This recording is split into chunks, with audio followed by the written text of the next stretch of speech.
This is the Hyundai i20N. In fact, this is Car Magazine's long-term test i20N. We've been driving this car nearly every day and reporting on it in the magazine over the last 6 months. Sadly, that test is about to come to an end, and tomorrow somebody from Hyundai is going to come and pick this car up. So I thought I'd go for one last drive in this car, let you know what it's been like to live with over the last 6 months, what it does well, what it doesn't do so well, and whether it's a car you should consider buying.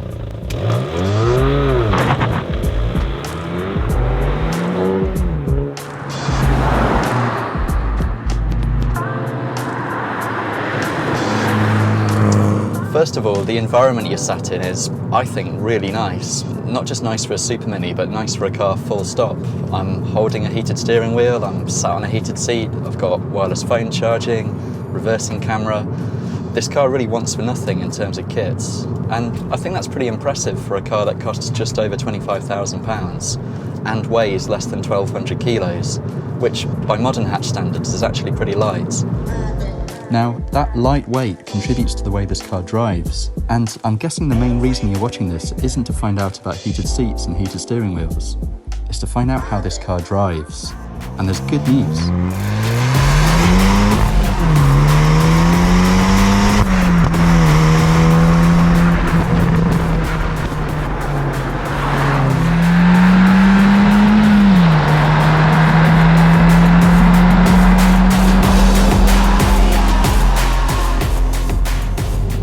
This is a really great little driver's car. From the gear shift to the brakes, the lateral grip, just the way it goes down the road, it really puts a grin on your face.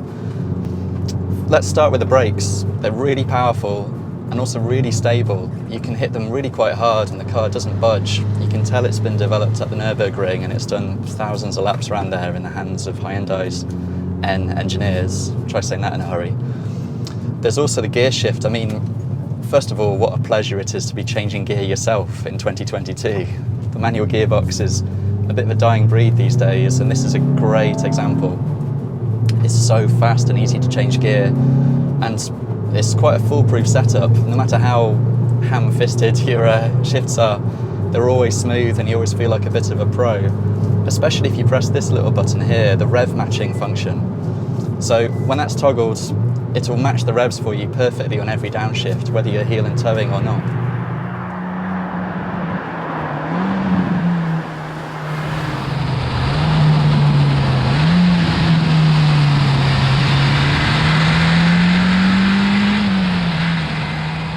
This being an N car, they're all about configurability. So there's 3 regular driving modes here. You've got Eco, which is really best for the motorway when you're trying to save a bit of fuel. Normal, which is your default mode, and then there's a sport mode, which makes the exhaust valves a bit louder, makes the steering a bit weightier, peps up the throttle response a bit. But also, this car, there's N mode. So this is the, frankly, quite silly mode, which is probably best saved for track days or a favourite B road, but it basically opens all the taps. So the exhaust valves are all the way open, the engine map is set to maximum attack, and you also get this incredible array of graphics and displays which you really probably shouldn't be looking at while you're driving. Things like throttle opening, brake pressure, there's even a G meter on here somewhere. There's also something which really shows this car has been developed by people who care about driving and are regulars on track days. There's 3 separate displays for the temperatures. You've got oil temp, coolant temp and engine temp, so you're never in any doubt about, first of all, whether you've warmed the car up properly before you start pressing on a bit, and also if things do start to overheat on a track day, you're ready for it and you're aware of it.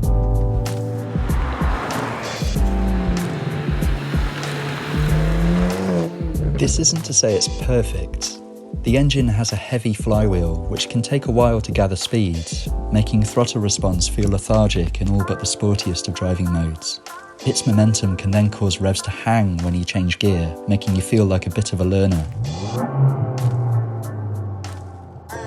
The power steering's deliberately heavy, so much so as to feel slightly leaden, although I really warmed to that over the test and grew to like its weighty, solid stability. It's not overflowing with feel, however. The 18-inch tyres were chosen for lap-time saving lateral grip, of which there's plenty, but if anything the i20N's a bit over-tired with grip at the expense of feel and feedback. and it doesn't feel up on its toes and ready to dance like some classic hot hatches. But really, this is nitpicking. This is a fantastic machine to drive, make no mistake.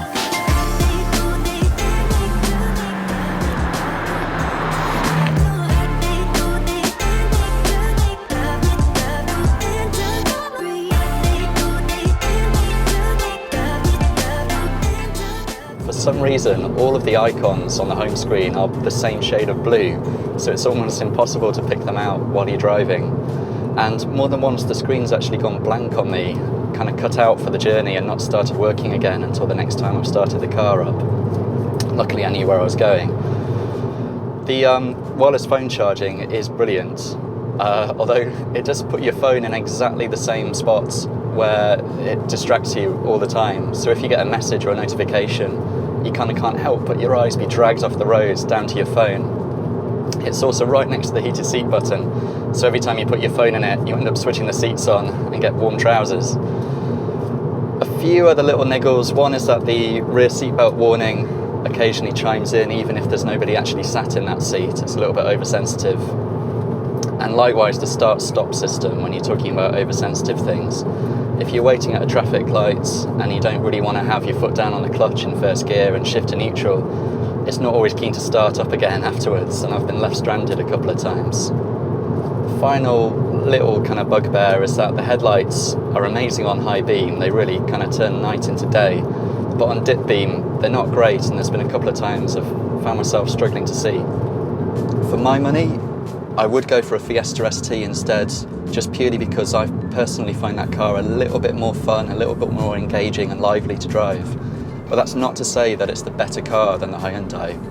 The Hyundai's handling is more stable, it's more planted, it's faster, it's more comfortable, it's more roomy.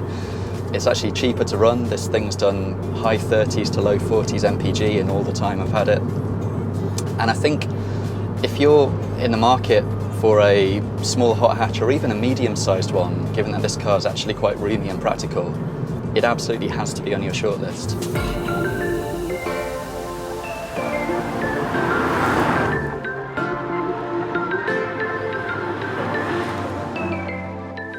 In short, it's been a bit of a joy to live with over the last 6 months, and I'm more than a little bit sorry to see it go.